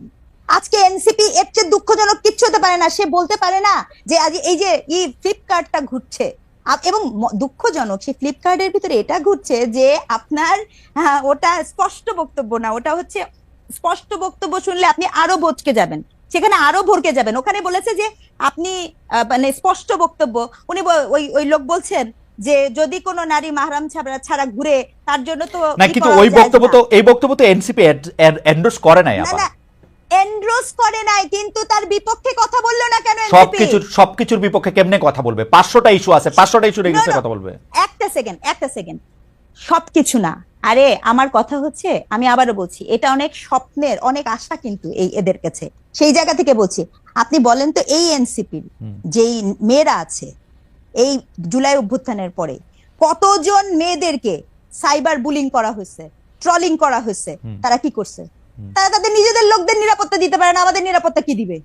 এই প্রশ্নের উত্তর দেন না। সেটা তো আমরা তো ওদের কাছে মানে সবকিছুই আমরা আচ্ছা খালেদ ভাই, আমি একটা জিনিস জিজ্ঞেস করতে চাই। জি করেন।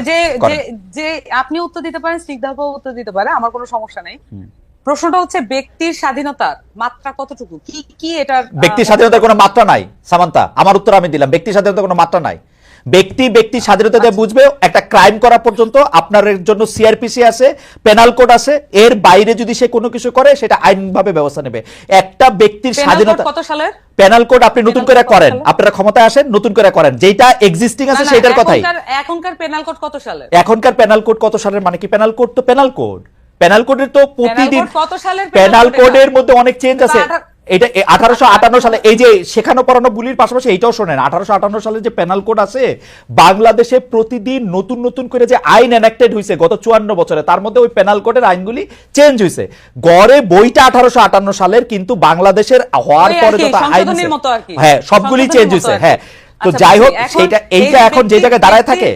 আপনি যে উত্তরটা দিচ্ছেন এটা কি মানে যে ব্যক্তি স্বাধীনতার যে সংখ্যাটা আপনি দিচ্ছেন, স্নিগ্ধাপা একটু সাইলেন্ট আছেন, অসুবিধা নাই, কিন্তু এই যে ব্যক্তি স্বাধীনতার যে ফরম্যাটটা বলছেন এটা কি যথেষ্ট ক্লিয়ার কাট হয়েছে কিনা? আপনার কাছে কি মনে হয়? আপনার কাছে কি মনে হয়? আমি বলছি ব্যক্তি স্বাধীনতার ক্ষেত্রে আমি উত্তর পাইনি। আপনি আমাকে আবার জিজ্ঞেস করেন প্রশ্নটা, এটা আমি আগে উত্তর দেই। ব্যক্তি স্বাধীনতার প্যারামিটার মানে এই আপনি মাত্র আমারে জিজ্ঞেস করছেন, আমি স্পষ্ট বলছি ব্যক্তি স্বাধীনতার কোনো সীমাবদ্ধতা নাই।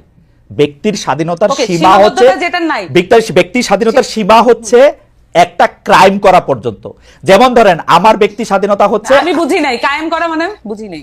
আমাদের খাতা কলমে যেটাকে ক্রাইম হিসেবে গণ্য করা আছে। যেমন ধরেন আমার ব্যক্তি স্বাধীনতা নাই আপনাকে একটা টোকা দেওয়ার জন্য, এই টোকাটা একটা ক্রাইম, আমার এটা ব্যক্তি স্বাধীনতার মধ্যে পড়ে না। আমি আপনাকে এটা টোকা দিতে পারবো না, কিন্তু আমি আমাকে টোকা দিলেন, আমি মনে করলাম এটা একটা ক্রাইম, তাহলে আমি কি করব? না, মনে করলেন না, আমি টোকা দিতে পারবো না, টোকা দেয়াই ক্রাইম।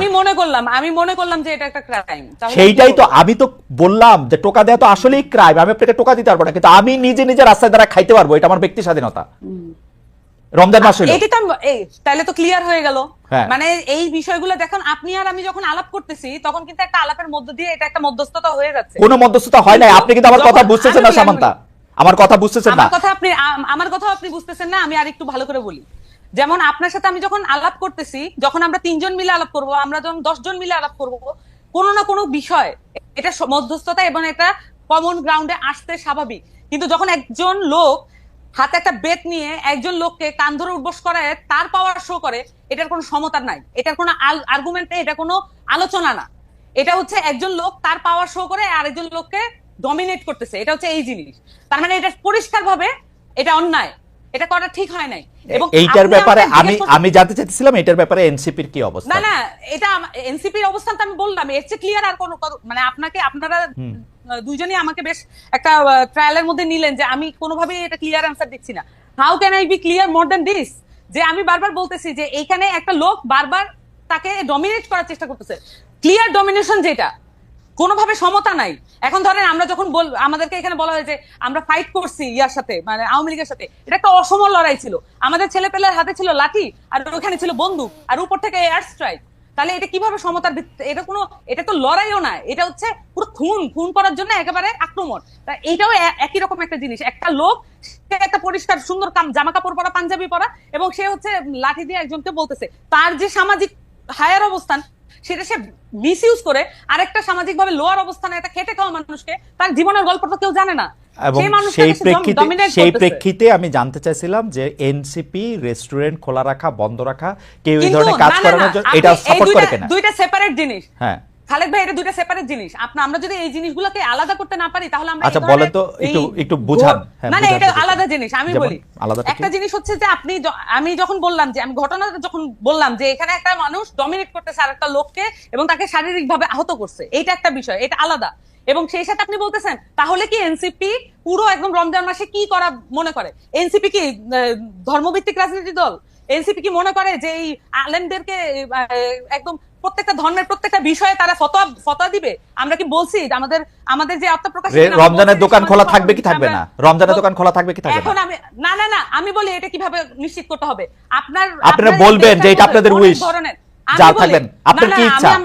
আমি আমার উইশ বলতেছি, আপনি কি আমাকে বলতে দিবেন? আপনি বলতেছেন তো, বলেন। আমি বলতেছি তো, এখানে ক্লিয়ারলি এখানে ইসলামের মধ্যে এবং নানান ধর্মের মধ্যে অনেক ধরনের ফ্যাকশন আছে, অনেক ধরনের বিষয় আছে। প্রত্যেকের রিপ্রেজেন্টেশন নিশ্চিত হয় এমন করে বোর্ড গঠন করে দিক, এমন ভাবে বোর্ড গঠন করে দিক যেখানে এই যে তাত্ত্বিক আলাপটা হোক। সেটার জন্য তো আমরা ওয়েল ইকুইপ না। আমাদেরকে যদি ফ্যাসিলিটেট করতে বলে, আমাদেরকে যদি জনতা সেই দায়িত্ব দেয়, আমরা সেটা করব। সকল পক্ষ থেকে আমরা আলেমদেরকে নিয়ে আসবো, এক বোর্ডে বসেন, আপনারা সিদ্ধান্ত নেন এটা কি হবে। কিন্তু যে কোনো একটা পার্টি এটা হ্যাঁ না বা এটা বলে দিল আর সেটাই হচ্ছে ওই বাংলাদেশের রুলস হয়ে যাবে। ধরেন জামাত বলছে যে এটা করা, আমি বলতেছি জামাত বলছে এটা করা উচিত না, আমরা বলতেছি এটা করা উচিত, তাহলে বাংলাদেশের জনগণ কি করবে? কার কথা শুনবে? যে পার্টি করে সেই পার্টির কথা শুনবে। তাহলে বিভাজন আরো স্পষ্ট করি। আপনারা এটা বোর্ড করে দেওয়ার পক্ষে যারা এই আলোচনা করবে এবং সেটার মধ্যে আলেমরা থাকবে। আমরা মনে করি স্পেশালাইজ যে কোনো বিষয় যখন এইটার মধ্যে আপনি মনে করতেছেন যে আমি মনে করতেছি যে এটা, আমি মনে করি সেটা আপনি মনে করতেছেন এটা স্পেশালাইজড বিষয়। আমি বলতেছি ভাই, এটা স্পেশালাইজড বিষয়। আমি মনে করতেছি এটা স্পেশালাইজড বিষয় এবং এইটা আমি রাস্তায় খাবো কি খাবো না, মানে রেস্টুরেন্টে খাবো কি খাবো না, এটা স্পেশালাইজড বিষয়। এটার সাথে এটা সম্পর্ক না। এখানে দেখবেন যে রোজা অমুক তমুক অনেক কিছু নিয়ে আসছে এখানে কনসেপ্টের সাথে। আপনি যখন প্রশ্ন করছেন এখন আপনি আরো বেশি সিম্পলিফাইড করে ফেলতেছেন। আপনার প্রশ্নটা প্রথমে এটা ছিল না, আপনি এখন মানে এটাকে কম্প্রোমাইজ করতেছেন আপনি তর্কে জিতার জন্য। আমি বলতেছি যে সামান্তা এই যে শুনেন সামান্তা, এই তর্কে জিতা জাতীয় কথা মানে বললেন না। আপনি তর্কে জিতছেন 100-তে 99 পাইছেন। আপনার কথা আমি বুঝতে পারছি, থ্যাংক ইউ। আমি ডক্টর স্নিগ্ধার কাছে যাই। ডক্টর স্নিগ্ধা, আমি সামান্তা শারমিনের কথা আমি বুঝতে পারতেছি। তারা বলতেছে যে এই দায়িত্ব তারা কেন নিবেন, যে এই দায়িত্ব তারা যে একটা ঘোষণা করবেন। এটা আমি বলি নাই। আচ্ছা আবার বলেন কি বলছেন। না আপনি থাকবে তার মানে আমার কথা আবার রিওয়াইন্ড করে দেখা যাবে না। আপনি এটা বলতেছেন না যে এই সিদ্ধান্ত এনসিপি দিবে না, আপনি এটা বলেন নাই? যে আমি বারবার বলেছি এনসিপির কাছে যদি জনগণ সকলে মিলে বলুক এনসিপি এটা সলভ করতে হবে, কিন্তু তা তো না। এক একটা পলিটিক্যাল পার্টি, এক একটা জনগোষ্ঠী এক একটা পলিটিক্যাল পার্টি করে। তাহলে এই যে এতগুলো মানুষের দায়িত্ব তো আমরা যদি নিতে চাই তাহলে আমাদেরকে তো ফর্মালি দিতে হবে। তাহলে আমরা সকলকে মিলে এটা একটা বোর্ড গঠন করে আমরা এই সমাধানগুলো দিয়ে দিই। কিন্তু আমাদের রাষ্ট্রীয় কাঠামো আছে, আমাদের ইসলামিক ফাউন্ডেশন নাই। এই সমস্যাগুলো সমাধান করা কি ইসলামিক ফাউন্ডেশনের দায়িত্বের মধ্যে পড়ে না? তাহলে আমরা যে ট্যাক্সের টাকা দিয়ে এই প্রতিষ্ঠানগুলো চালাই, তাহলে আমরা কেন ট্যাক্সের টাকাটা নষ্ট করি? ওকে, আমি আর কিছু বলতে চাই না, মোটামুটি এটা রিওয়াইন্ড করে দেখা যাবে। আচ্ছা, প্রথম কথা হলো যে ইসলামিক ফাউন্ডেশনের প্রসঙ্গটা যখন আসছে, ইসলামিক ফাউন্ডেশনের কথাতে আমরা জানি যে ইসলামিক ফাউন্ডেশন এইসব ক্ষেত্রে আসলে ওই মানে স্পষ্ট অবস্থান নেয় না। আমরা একটু ডক্টর রিজনের কাছে আসতে চাই যে এটা নিয়ে আসলে অন্য একটা বিষয়ে আপনার একটু দৃষ্টি আকর্ষণ করতে চাই যে যৌন হয়রানি রোধে শিক্ষা প্রতিষ্ঠান ও কর্মস্থলে সেল গঠনের নির্দেশনা ছিল উচ্চ আদালতের। এই নিয়ে আপনি গত বছর ডয়েচে ভেলেকে বলেছিলেন যে আমাদের বিশ্ববিদ্যালয়ে কমিটি থাকলেও তার ঠিকমতো কাজ করে না, কমিটির সদস্যরাই বিষয়টি ঠিকমতো বোঝেন না। এখন পরিস্থিতির কোনো উন্নতি হয়েছে কিনা? আচ্ছা, না এটা শুধু আমি আমাদের বলি না, আমি মানে স্পষ্ট করি, যৌন নিপীড়ন বিরোধী সেলটি আপনার হাইকোর্টের রায় হয়ে আছে, সেটি কিন্তু সকল প্রতিষ্ঠান, সরকারি শুধু শিক্ষা প্রতিষ্ঠান না, সব জায়গায় থাকার কথা। দুঃখজনক হলো এটা 2009-এর রায়, কিন্তু এখন পর্যন্ত এটা আছে নাই। কারণ কি, যৌন নিপীড়ন কাকে বলে, যৌন হেনস্থা কাকে বলে, সেই আইডিয়াই তো পরিষ্কার নাই। সেক্ষেত্রে না, মানে আপনি বলেন তো, যৌন, এই যে আমরা একদিকে বলি 2025-এ আমরা একদিকে বলি গুড টাচ ব্যাড টাচ, আরেকদিকে আমরা আমরা দেখি যে একজন শিশুকে আপনি প্রকাশ্যে চুমু খেয়ে যাচ্ছেন। হ্যাঁ, এই যে আলাপ, হ্যাঁ, অথবা আমরা এটা কেন ভাবি না যে নারী বা পুরুষ যে কেউ হোক তাকে টাচ করার ব্যাপারে কিন্তু সম্মতি প্রয়োজন, মানে ফরগেট অ্যাবাউট জেন্ডার। না ডক্টর সিনহা, এইটা কি আপনি একটা ওয়েস্টার্ন সানগ্লাস দিয়ে দেখে কি এটা বলতেছেন? এক এক দেশের বাস্তবতা বা এটা তো এক এক রকম। না না না না না, এখানে অফকোর্স আপনি কালচারাল রিলেটিভিজম বলেছেন, তো এখানে কোনো ওয়েস্টার্ন সানগ্লাসের গল্প না। আপনি আমাকে ওয়েস্টার্ন বা ইস্টার্ন তো আরো বেশি, ফরগেট অ্যাবাউট ওয়েস্টার্ন। ইস্টার্নে আপনি খেয়াল করে দেখেন তো কবে কখন এরকম আছে যে আপনি কাউকে দেখলেই তাকে ছুঁয়ে ফেলতে পারবেন? ছোট বাচ্চাদের তো আমরা কোলে নেই, ছোট বাচ্চাদের তো আমরা কোলে নেই রাস্তায়। আচ্ছা, এখানে আমি আপনাকে একটা কথা বলেছি, কোনো কিছু যদি কালচারের মধ্যে, আমি একদম নির্লিপ্তভাবে একজন নির্বিজ্ঞান হিসেবে বলি, কোনো কিছু যদি আপনার কালচারে থেকে থাকে এবং সেটি যদি আপনার এই ধরনের মানে অন্যায়ের দিকে ধাবিত হয়, সম্ভাবনা তৈরি করে ক্ষতিগ্রস্তের, তাহলে সেটি আপনার কালচারে থাকলেই সেটি জায়েজ। গল্পটা তো তা না খালেদ ভাই। যেমন আপনাকে আমি একটু স্পষ্ট করি, আপনি কি জানেন না কত শত এক্সাম্পল দেয়া সম্ভব? আপনার গবেষণা কি বলছে যে এই যে শিশুরা, একজন শিশু তার পরিবারেই নিরাপদ হচ্ছে না, এই শিশুর কিন্তু প্রথম শত্রুটা, এটা কিন্তু একটা খুব সিরিয়াস ডিসকাশন। বাংলাদেশের গবেষণা অনুযায়ী আপনি দেখবেন যে প্রথমত ভিকটিম হচ্ছে শিশুর পরিবার, দ্বিতীয়ত হচ্ছে নিকট আত্মীয়, তৃতীয়ত হচ্ছে স্থানীয় লোকজন, এবং চতুর্থত হচ্ছে এরকম অপরিচিত লোকজন, খুব কম। তাহলে এই যে শিশুর পরিবারের থেকে এই ঘটনাগুলো যে ঘটছে, কেন ঘটছে? তার কারণ আপনি যে কালচারাল প্র্যাকটিস, আমরা যখন কাজ করি, গবেষণা কাজ করি, বিশ্বাস করেন ম্যাক্সিমাম ক্ষেত্রে দেখা যায় যে আদর করতে বলে তাকে যৌন হেনস্থার শিকার করা হয়। এটা তো একটা গবেষণার ফলাফল, এখানে কোনো ইস্টার্ন ওয়েস্টার্নের ব্যাপার তো নাই। এক, দুই, আপনাকে আরেকটা কথা বলি, এই যে আলাপটা আপনি হাইকোর্টের কথা বলছেন, আপনি দেখেন, আমার বলতে কোনো দ্বিধা নাই, এই যে এখন সবাই, এই যে ঘটনাটা ঘটেছে, এটা তো খুনের শাস্তি, ফাঁসি হবে। এটা কিন্তু আমি আবার রিপিট করেছি, অ্যাটেম্পট টু মার্ডার, খুনের শাস্তি, এটা ফাঁসি হবে। কিন্তু আমরা কি এই আইনটা কখনো করতে পেরেছি যে ধর্ষকের বা এই ধরনের ইস্যুতে এটা জামিনযোগ্য অপরাধ হবে না? ধর্ষণের ক্ষেত্রে এটা আপনি জামিনযোগ্য অপরাধ হিসেবে গণ্য হবে না। শুধু এতটুকু করেন, দেখবেন মানে অনেক কিছু মুশকিলে আসান হয়ে যাবে। কিন্তু ওদিকে আপনি হাঁটেন না কেন? এটার জন্য তো আপনাকে একাডেমিক স্কলার আছে, গবেষণা করে, তাদেরকে বসান, আলাপ করেন, দেখেন সিচুয়েশনটা কি হয়, তারপরে না আমরা এদিকে যাব। আজকে আপনার যৌন নিপীড়ন আপনার প্রত্যেকটা প্রতিষ্ঠান, সচিবালয় থেকে কর্মক্ষেত্রে, ওয়ার্কিং প্লেসে, আপনি দেখেন এই যে ঢাকা বিশ্ববিদ্যালয়ের ঘটনাটা, আচ্ছা আসলে কি ঢাকা বিশ্ববিদ্যালয়ের যে ঘটনাটা ঘটলো, ওই যে মেয়েটাকে, যে ছেলেটা এই কথাগুলা বললো, এই যে এটা যে একটা ভার্বাল অ্যাবিউজ, যৌন নিপীড়নের তো অনেকগুলো ধারা আছে, ভার্বাল অ্যাবিউজ আছে, হ্যারাসমেন্ট আছে, কিন্তু ডক্টর সিংদা এগুলি তো আছেই, কিন্তু আবার আমাদের তো এটা একটা দেশ, আমরা তো 53-54 বছর ধরে এই দেশের মধ্যে থাকি। আপনি দেখেন যে আইনটার কথা বলা হচ্ছে, সামারি ট্রায়ালের কথা বলা হচ্ছে, যেখানের মধ্যে কোনো কিছু কাউকে শোনা হবে না সেরকম বলা হচ্ছে, এটা তো অনেক মিস ইউজও হইতে পারে। আপনি আমাকে পছন্দ করেন না, আপনি আমাকে জানেন না, আমি আপনার সামনে দিয়ে হাইটে গেলাম, আপনি বললেন আমি আপনাকে ভার্বাল অ্যাবিউজ করছি, যদি বাংলাদেশের আইনটা আমাকে প্রোটেকশন না দেয় আমি কই যাব বলেন? আচ্ছা আচ্ছা, না এখানে একটা বিষয় থাকে, ভার্বাল অ্যাবিউজের তো আপনার তো অপরাধগত মাত্রা থেকে আপনি শাস্তি দিবেন, তাই না? এটা অবশ্যই আপনার প্রচুর নারী নির্যাতনের মামলা আছে, কিন্তু দেখেন আমি যখন ধর্ষণের কথা বলছি, ধর্ষণের প্রমাণ করা কিন্তু খুব কঠিন, ধর্ষণের কিন্তু মিথ্যা মামলা হওয়ার সুযোগই নাই। তার কারণ আপনার এখানে সিমেন্সের ট্রেস বলেন, পেনিট্রেশন বলেন, আপনার এক্ষেত্রে ভিকটিমের বয়ান বলেন, এখানে কিন্তু গল্পগুলো এরকম না। ডক্টর সিংদা, আপনি কিন্তু আসলে ধর্ষণের ক্ষেত্রে আপনি বলতেছেন যে মিথ্যা মামলা হওয়া কঠিন, কিন্তু আমি কিন্তু আমার অভিজ্ঞতা জানি ধর্ষণে মিথ্যা মামলা হওয়া সহজও বটে, মানে কঠিন আবার সহজও বটে, কারণ আপনি তো প্রক্রিয়ার মধ্যে যাবেন অনেক পরে, আপনার যদি টাকা পয়সা না থাকে সেইটা সময়টা লেগে যাবে 2 বছর 4 বছর, আপনার 120 দিন জামিন হবে না, আপনি এটার মধ্যে কিছু করতে পারবেন না। এইটা তো মানে এখন আবার আমাকে মনে হবে যে আমি খুব ধর্ষকদের পক্ষে না, আমি সেইটা বলতেছি না, আমি প্রসিডিউরাল ফল্টের কথা বলতেছি। আপনি বিশ্বাস করেন আমি ম্যাজিস্ট্রেট ছিলাম, আমি এজলাসে বসে দেখছি যে এইটার মধ্যে কিন্তু দুই পক্ষই অসত্য কথা বলতে পারে শুধু আরেকজনকে ফাঁসায় দেওয়ার জন্য। অবশ্যই অসত্য কথা বলতে পারে খালেদ ভাই, কিন্তু সেক্ষেত্রে আপনার কি করতে হবে?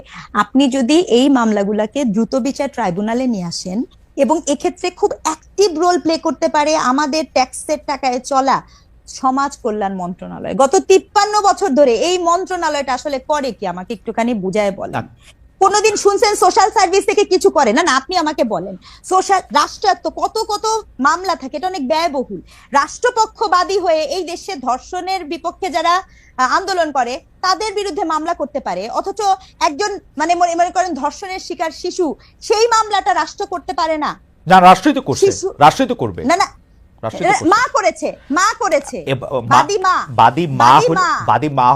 বাদী মা হলো ক্রিমিনাল কেসের ক্ষেত্রে সবগুলিতে রাষ্ট্রই আসলে ওই বাদীর পক্ষে। এটা এখন বাদী চাইলেও, বাদীর মা চাইলেও এটা কিন্তু প্রত্যাহার করতে পারবে না, রাষ্ট্র সেখানে বাদীর পক্ষে দাঁড়িয়েছে। এখন আপনি কেসটা দেখবেন, কেসটা দেখবেন জনৈক এক্স বনাম রাষ্ট্র। এখন হ্যাঁ হ্যাঁ, জনৈক এক্স বনাম রাষ্ট্র। কিন্তু আমার বক্তব্য হচ্ছে যে কেন ওইটা তো একটা ব্যয়বহুল প্রক্রিয়া, ওইটা তো একটা চলমান প্রক্রিয়া, সেই প্রক্রিয়াটাতে আমরা কি আমাদের সোশ্যাল সার্ভিস ত্যাগ করতে পারি কিনা?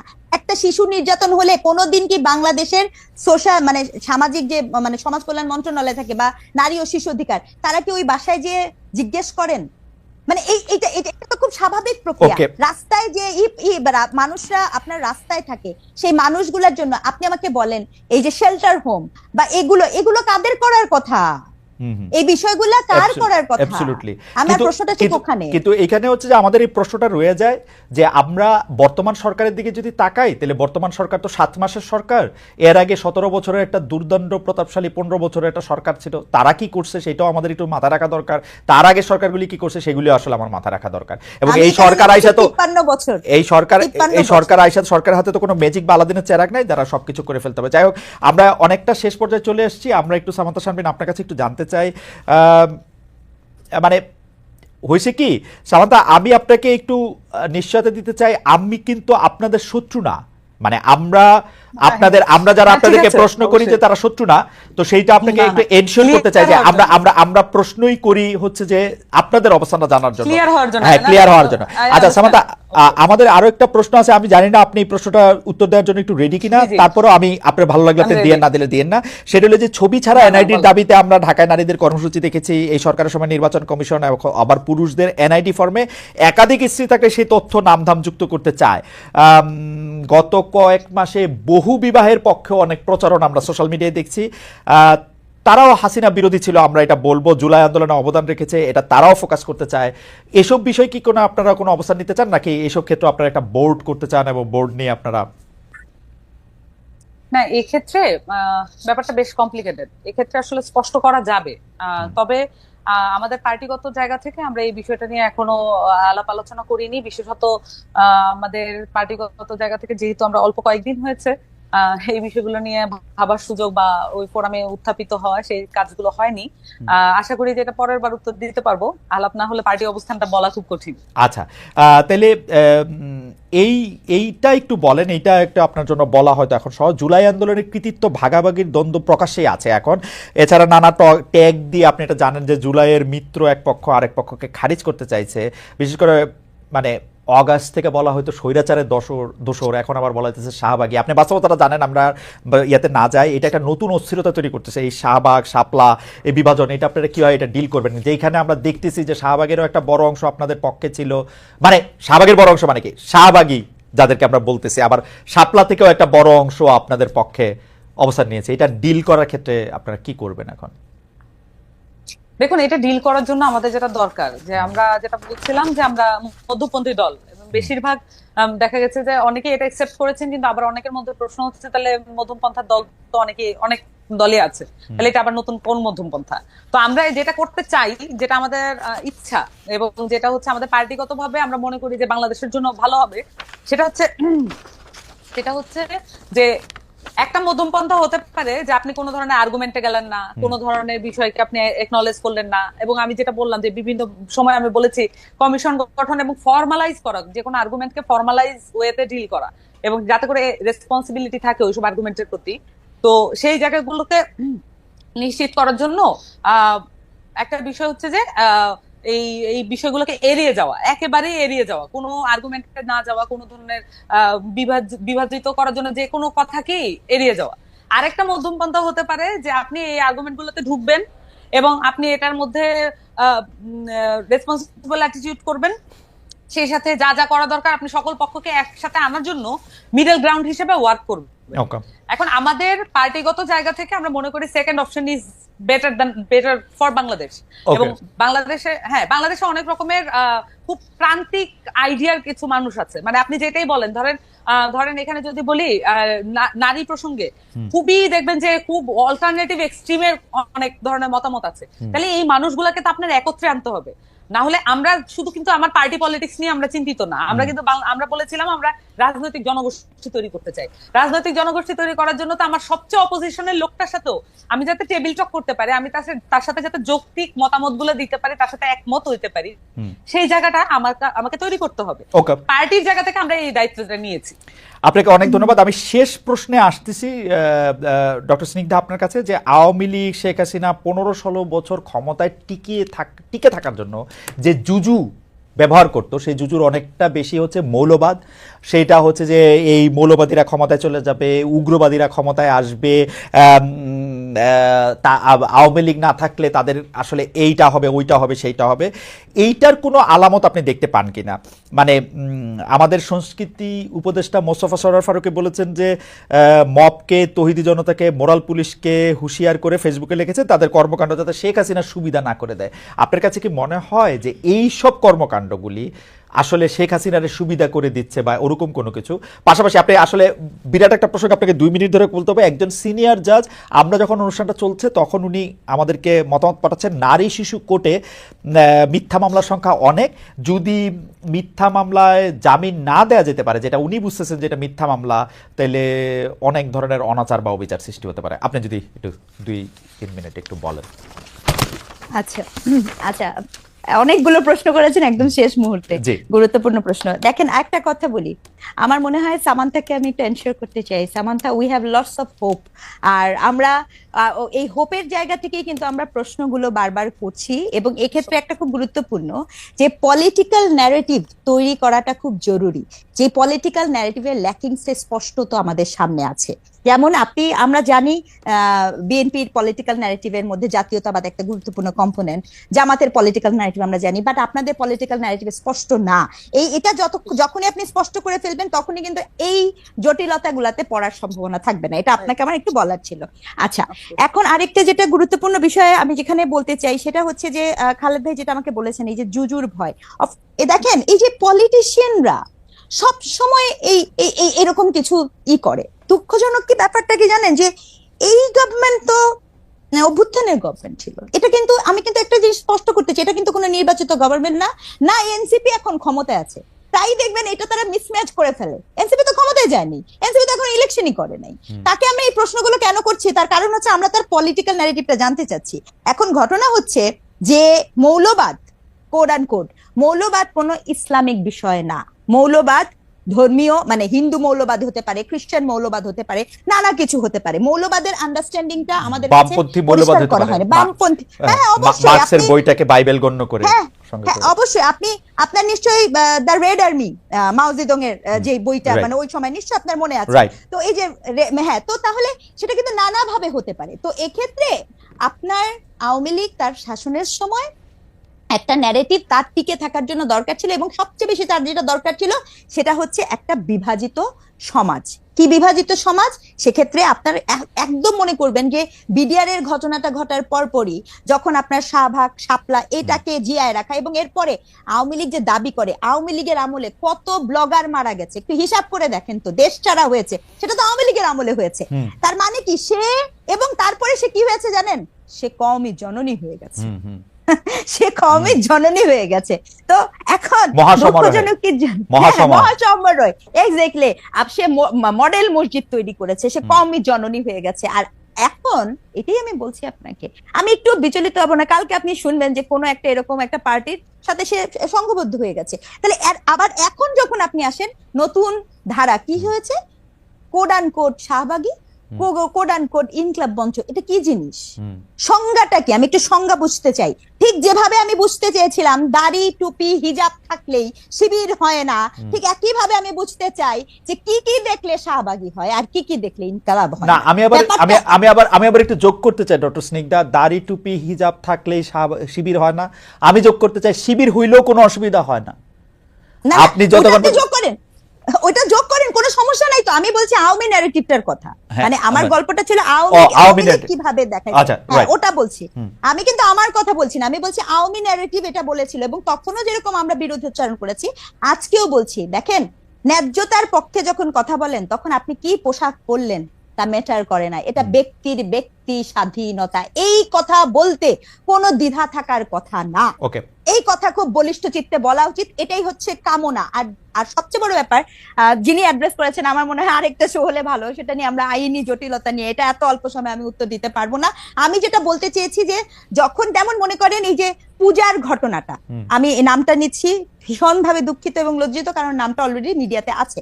তার অপরাধীকে আপনি যখন জামিন দিয়ে দিয়েছেন, তখন সে যে ভয় ভীতি দেখানোর সুযোগ পায়, এই জন্য মন্ত্রণালয় আবার তার জামিনটাকে এনেছে। আমার কথা হচ্ছে, যখন আপনি বিশেষত শিশু, I repeat, it's a very sensitive case, শিশুর ক্ষেত্রে যখন এই ধরনের জিনিস হয়, এই লগুলাকে আমাদের ভাঙতে হবে, এটাকে আমাদের রিফর্ম করতে হবে। সেই ক্ষেত্রে আপনি শিশুকে নিয়ে কি আমরা এতটুকু করতে পারি না যে তার বিরুদ্ধে যদি যৌন নিপীড়ন, নিপীড়নমূলক জিনিস হয়, সেক্ষেত্রে এটা জামিনযোগ্য হবে না?